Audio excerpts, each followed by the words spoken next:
What's up guys, it's your boy AJ back at it again with another video, and I'm very excited about today's video because I finished watching Supergirl today. I've been very hyped ever since they dropped the first teaser for the movie, and I'm gonna say guys, walking out of this movie, I really enjoyed it.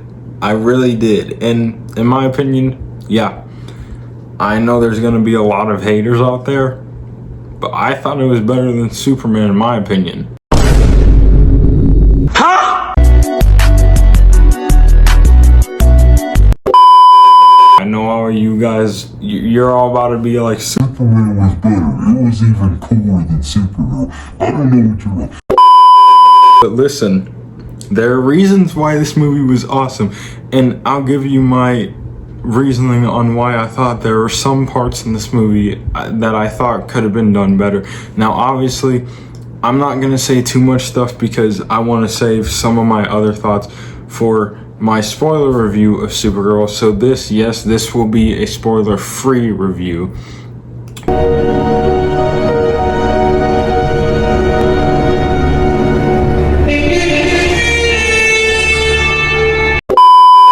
Which means I want to go back a second time and watch Supergirl to see if I missed anything, whatever, and that video will be saved for spoilers where I talk about everything in the movie from spoilers. But in this movie review, I will only be talking about stuff that really don't spoil the movie, and sadly I was a little disappointed that there was no post-credit scene because I was hoping we would get one. I'll talk about my thoughts of where Supergirl could go after this movie, because there are rumors, I believe it's true, that Supergirl will be in Man of Tomorrow, but probably like less in the movie since, you know, that's Superman's movie. But I'm gonna stop talking, so without further ado, let's get into the review of Supergirl from 2026.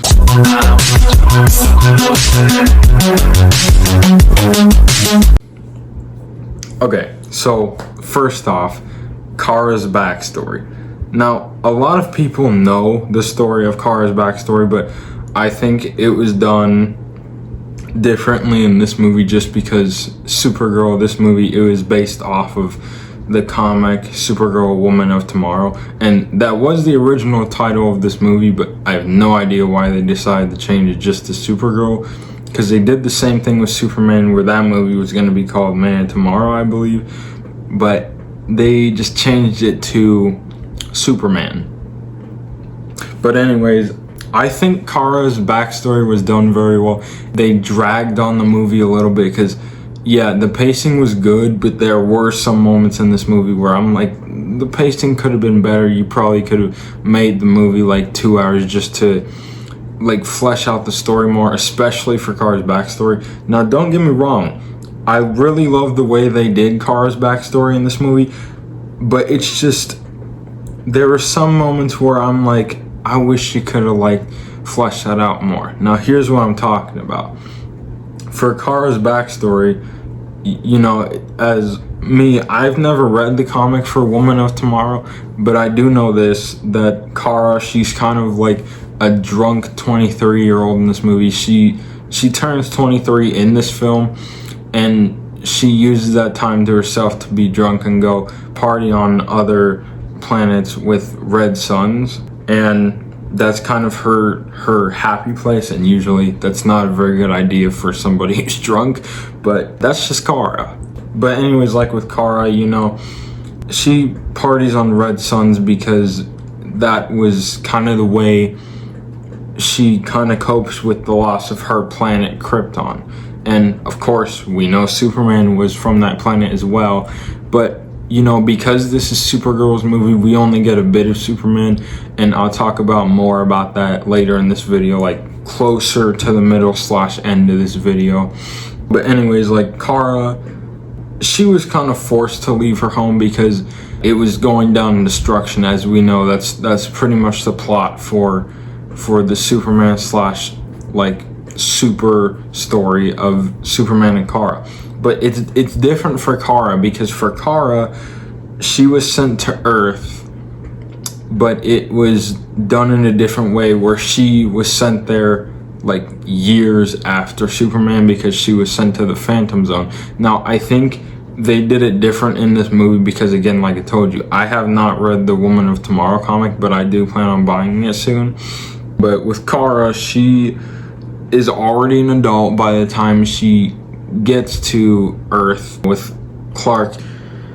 And, you know, Clark at first, he's kind of like, well, you're my cousin, but I can't really understand what you're saying. And I thought that moment was very wholesome, but also funny because, yeah, I thought it was interesting.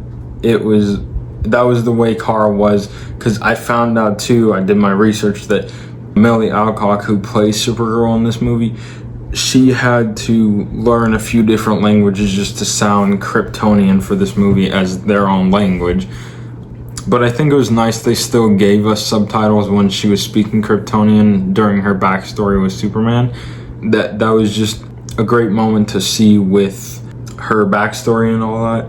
And then, of course, when she meets Crypto, that was also a very wholesome moment because, you know, she met Crypto literally after the death of her mother. And I thought that was a very great and amazing, like, coping mechanism for Kara to have for the rest of her life. Even after she leaves Krypton, she lives with Crypto for, like, pretty much ever.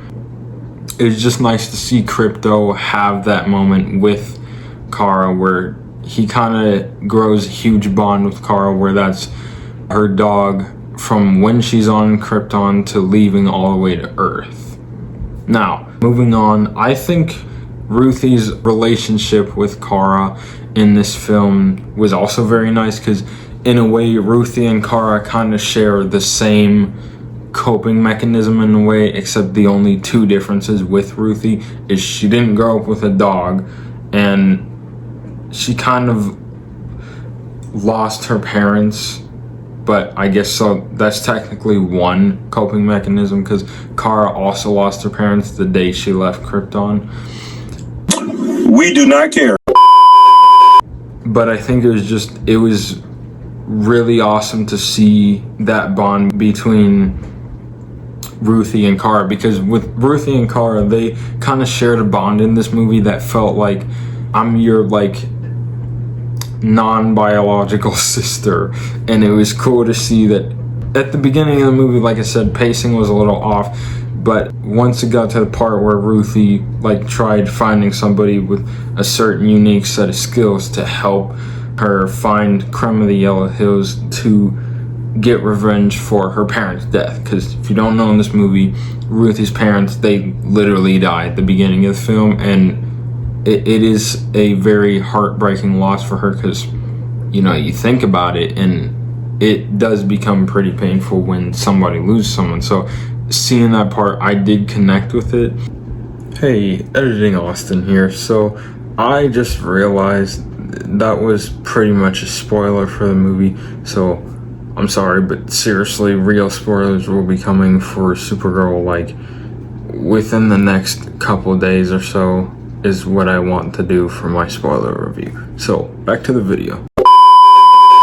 And it was very well put together. I thought the sequence was amazing, and I thought it was nice to see that sequence go down, because Creme of the Yellow Hills, which I'll also get to him later in this video, like after my thoughts on Superman being in this film, I think it was nice to see that with Ruthie, she just has a very great and amazing connection with Kara in this movie from start to finish.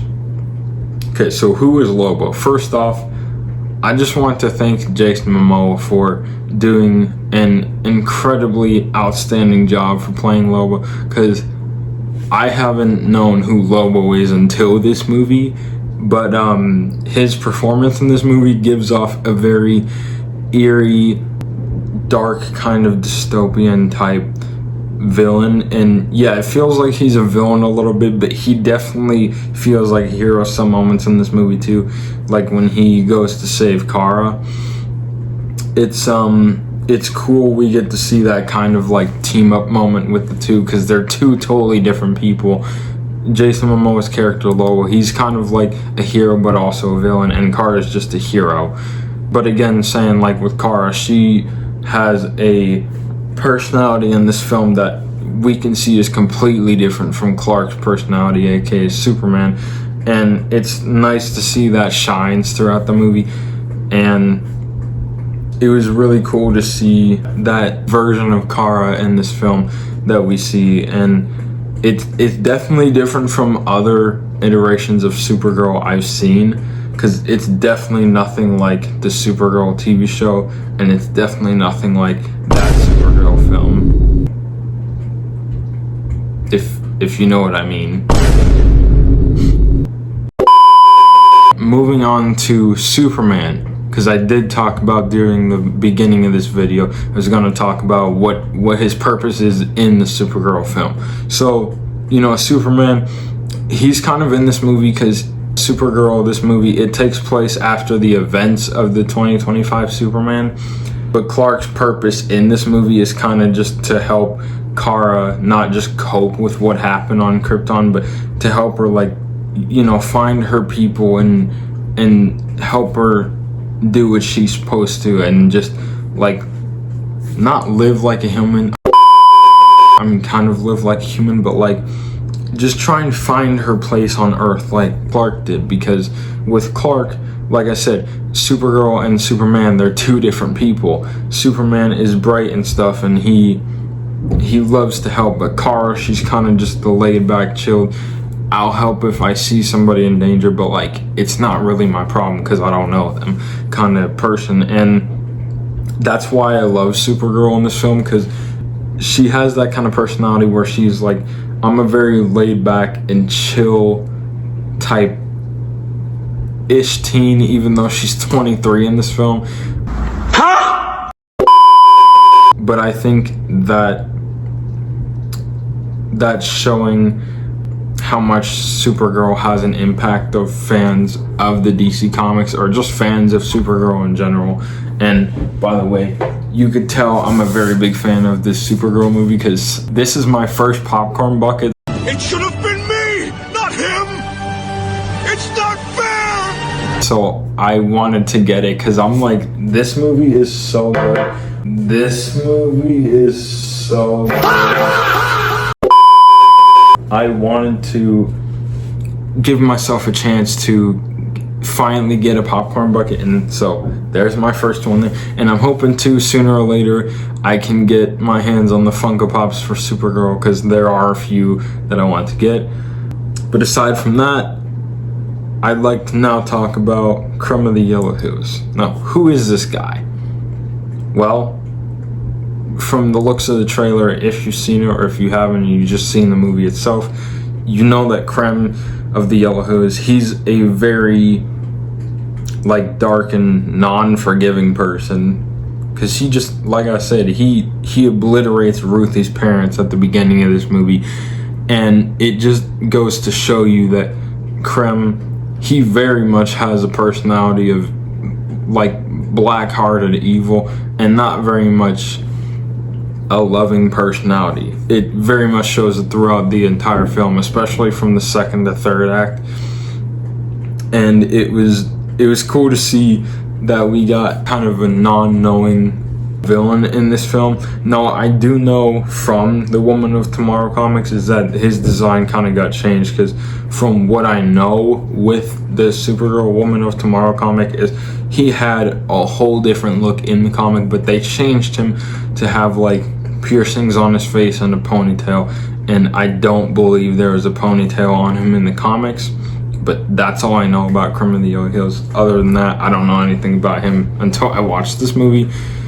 I think he was a very interesting villain for this film. I thought it was cool to see that he has a personality where it's like, I'm evil and stuff, and I'm ready to just take anybody's lives I want. And I was like, okay, go dude, I guess. So yeah, that was hilarious to me. So okay, I think this is another part of the movie where I was like, I wanted to talk about this a little bit. Now, I'm not going to say a whole lot because I want to save a lot of other things for my spoiler review video. I think with this movie, there were some scenes in the movie where I'm like, the music could have been different in this film. Now, I'm not going to say what happened at the end in the final battle, but I really do wish they chose a different song for that, because I did actually do my research again today, that I found out the director and stuff, they went through 42 songs to see which song fit, and I think out of whichever songs they chose from that 42, that one out of the 42 tracks I think was probably the worst one they did, because it did not fit well with the scene. I thought the action in that sequence was great, but if only they just changed the music in that sequence, it would have been a lot better. Like, some people, including myself, it would have been cool to maybe have used the track Call Me by Blondie that was literally used in the trailer for almost every promo of Supergirl, because that felt like her theme, that felt like a good song to like use, even if it was like, I don't know, maybe like an epic version of Call Me by Blondie. But yeah, it was just some poor choices were made with this movie. Some poor choices were made with definitely that last fight, and I wish that could have just been done better. So, you know, that's my thought on that. So, speaking of the fight sequences in this movie, there are a lot of great fight sequences. I feel like a lot of almost every one of the fight sequences in this movie are very well put together. And I think too, also, there's a scene in this movie where Kara, she is affected by the green sun, because as we know, Superman and Supergirl, their weakness is kryptonite. And there is a scene in this movie where she gets affected by a green sun made of kryptonite, and it like weakens her powers. But I think, you know, it was the beauty of that scene in the soundtrack, and that's why I love movie scores so much, because the way they did this soundtrack for the movie, it fit very well. It goes to show how much work a music composer for a movie puts into a film. Now, I know there are many films that have probably the worst soundtrack ever, and it doesn't fit into the scene or even the movie itself in general. Because even me, I've seen films like Green Lantern. I think maybe the music was great in that, but the entire movie itself was just buns in general. And you know, I'm gonna be doing a review on the Green Lantern movie like sooner or later, but for right now, I'm just talking about Supergirl, because again, I really love this movie, but with some of the songs, and especially that third act sequence, I really wish they could have done better with how they played out that scene. Because again, the soundtrack in this movie was great. I love the dystopian, like, futuristic vibe they used for the soundtrack, because especially like Lobo's theme, very amazing when they especially first showed him, because it goes to show you that Lobo, yes, he's an anti-hero, but like he's like this very, very dark type of guy that's like, I'll help people, but if there's only like money involved or something like that. And that's why I also really enjoyed Jason Momoa's performance as Lobo, because every chance he gets in this movie, he says a joke and it actually lands. And I think that's shocking, because there are many movies where there are characters that say a line and the line just does not land, and it's very disappointing. My final thoughts of this movie, I'm gonna rate it a 9.5 out of 10, because again, like I said, I just wish they would have chosen a different song for that fight sequence with Supergirl in the end. But you know, nothing you can do. It's a movie. They make mistakes. They can learn from it. But yeah, I think that's gonna do it for this video. So You know, leave your thoughts on this movie down below. Did you like it? Did you not? Did you wish there were some things done different like I did? And that would do it for this review. But I will see you guys in the next video, whatever I make. And don't forget to hit that subscribe button and turn on your notification bell for when my next video drops. But yeah, that will do it for this video. So as always, I will catch you guys on the flip side.